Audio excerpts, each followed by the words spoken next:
Hey, what is up, everybody? I'm here to give you my WWE 205 live review for December 6th, 2016. And after this video, I'll almost be caught up with the WWE just because I have a little bit more to catch up on. I have to catch up on Raw this week, SmackDown, the 205 itself, and Tribute to the Troops, and then I'll be all caught up. So um, I hope you guys are happy about that because I certainly will be. So we have Corey Graves, Mauro Ranallo, and Austin Aries on commentary. I think they're great on commentary together. Mauro Ranallo obviously is great. Austin Aries has been great. And Corey Graves is great. So I like the fact that they're on commentary together. And we get the first match on the show. It's Noam Dar versus Cedric Alexander. Before the match, Cedric Alexander was backstage with Alicia Fox because they're dating storyline wise. And she wishes him luck and everything. And we get the match, and it was actually a really good match. I really enjoyed it.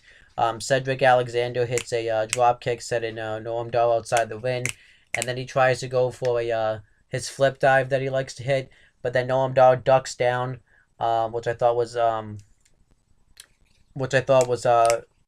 smart move. But Cedric Alexander sees it, and Cedric Alexander then hits a drop kick through the ropes, and then he puts it back in the ring, and Noam Dar hangs him up on the ropes, and then he starts working on the injured arm of Cedric Alexander, and he really starts getting the heat on Alexander. He actually there's this one spot where he actually headbutts his chest, and then like completely takes him out with a clothesline. I thought that was sick. And then eventually Cedric Alexander starts to make a comeback. But eventually, Noam Dar goes back to work on the injured arm, and he gets him into the. He goes to get a pinfall on him, and he kicks out, and then he gets him into the Fujiwara armbar, and Cedric Alexander is able to get to the ropes. Then eventually, Noam Dar tosses him into the steel post and hits a running knee for the win, and Noam Dar goes over. I actually was kind of surprised that Noam Dar won. I fully expected Cedric Alexander to win, and I kind of wanted Cedric Alexander to win because it doesn't really feel like he's being utilized to his potential. I think he needed a big victory here, but Noam Dar also needed a big victory too. So you can go either or. And then afterwards, he cuts a promo talking about how he's happy that he won. He's 23 years old, and he's already made an impact in the WWE.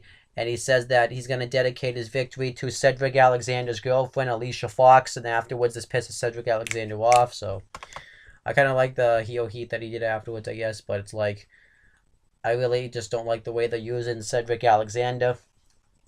And then next we had a Mustafa Ali video package. And he pretty much talks about, how he's the greatest wrestler of all time. And he said that it's hard to keep him down. He's had some setbacks in the WWE.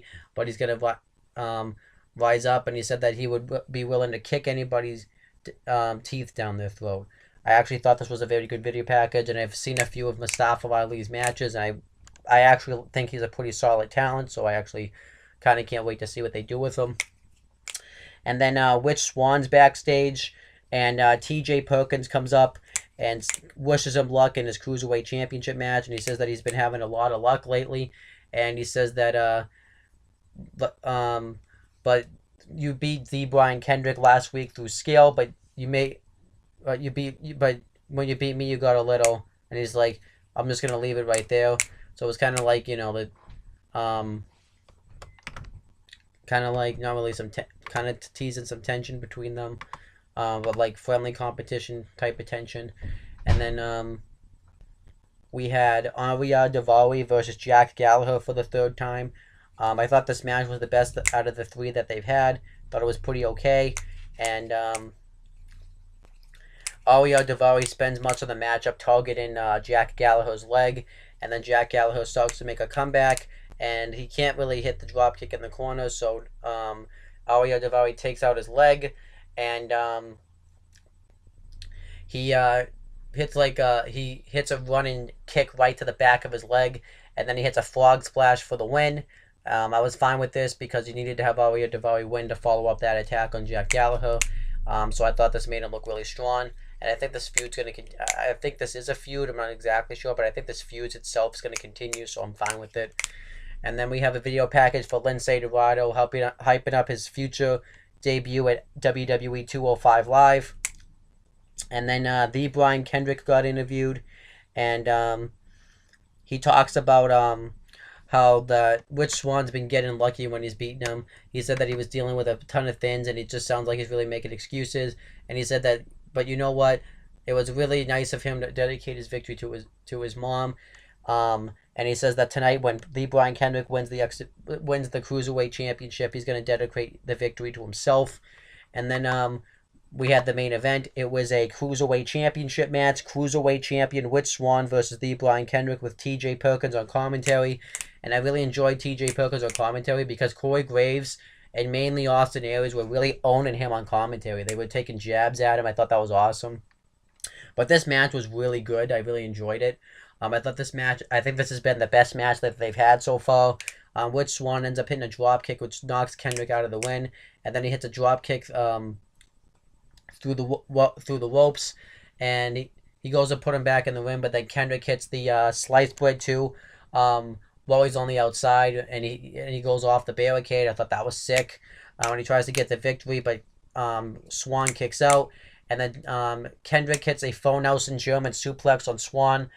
Swann ends up kicking out again, and then Kendrick gets him in the captain's hook the first time, and Swann's able to get to the ropes, and then eventually Swann knocks Kendrick out of the ring, and well, no, that's not what happens. Kendrick and Swann are on the apron, and Kendrick tries to hit the sliced bread on the apron, but Swann's able to counter it, and Swann ends up hitting a Phoenix splash from right on the outside while Kendrick was standing up. I thought that was really sick. And then he hits a Tiger suplex, and Kendrick ends up kicking out of that. And then Swann starts to make his comeback, but then he ends up hitting a kick to the head, and then he ends up hitting he goes for another kick to the head, but Kendrick ducks it. But then Swann ends up hitting a super kick. I thought that was sick. And he goes for the 450, but Kendrick counters into a roll-up. Swann kicks out, and Kendrick ends up hitting a big super kick, and Swann's able to hit a big super kick, but Kendrick's able to get to the ropes. And then eventually, I'm trying to remember what happened next. I think somehow Kendrick got the captain's hook. No, he went for the because Swann went for the Tiger suplex again, but Kendrick counted into a Hurricanrana. And then Kendrick got him into the captain's hook. He really got him deep into the captain's hook. And he had him in there for like 3 minutes. But eventually Swann's able to get to the ropes, and Swann's just out of it.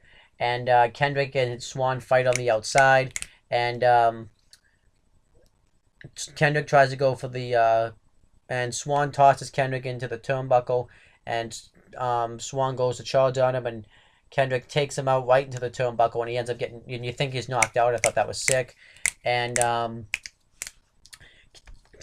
Kendrick goes to put Swann back in the ring, but Swann shoves Kendrick into T.J. Perkins, and Swann goes back in the ring, and Perkins and Kendrick have a face-off after this.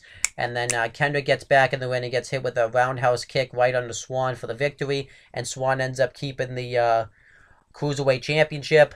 And then afterwards, Kendrick goes to attack T.J. Perkins, and they start brawling. But Kendrick is pretty much kicking his ass, so Swann tries to come in and make the save. And Perkins goes to super kick Kendrick, but Kendrick ducks, and he accidentally super kicks Swann, and Kendrick throws Perkins into the barricade, and Kendrick ends up standing tall towards the end. And I thought this was a great way to end the show. I think they're building up to probably a triple threat match between these three guys, Swann, Kendrick, and Perkins.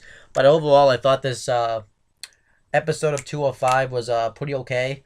I liked the I don't hate the show. It just doesn't really feel like a big show. It's just kind of but I don't mind the show. It's has good matches like Noam Dar, Cedric Alexander, and it didn't have a bad match. I thought the Alia Daivari Jack Gallagher match was okay, but I thought the Rich Swann the Brian Kendrick match was really good. Not great, but really good. Um, so overall, I thought this was an okay episode. I would rate it maybe like a 6 out of 10 because I thought it was okay. It just doesn't really feel special. It doesn't really. I don't know. There's just something that feels off about this show. But overall, I thought it was okay. And make sure to subscribe to my channel and everything else.